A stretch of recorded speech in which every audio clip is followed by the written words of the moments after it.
మనుషులు పుట్టడం ఏంటి, చనిపోవడం ఏంటి? చనిపోయిన తర్వాత ఏం జరుగుద్ది? చనిపోయాక ఏమవుతుంది? అసలు పుట్టడానికి కారణం ఏంటి? చనిపోవడానికి కారణం ఏంటి? ఈ భూమి ఆకాశం సమస్తం ఎలా తయారయ్యింది? ఈ మనుషులు ఫస్ట్ ఎవరు చేశారు? ఈ సృష్టి మొత్తం ఎలా చేశారు? ఎవరు చేశారు? ఈ మనుషుల్ని మొదటి మానవుడు ఎవరు? ఎలా వచ్చారు? ఇవన్నీ తెలుసుకోవాలంటే కొన్ని పుస్తకాలు చదవాలి.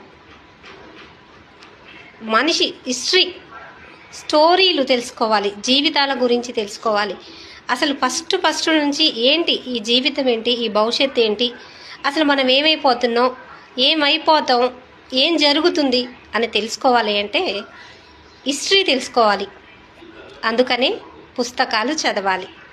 తప్పకుండా పుస్తకాలు చదువుతారు కదండి, చదవండి, మన పుట్టుక గురించి తెలుసుకోండి.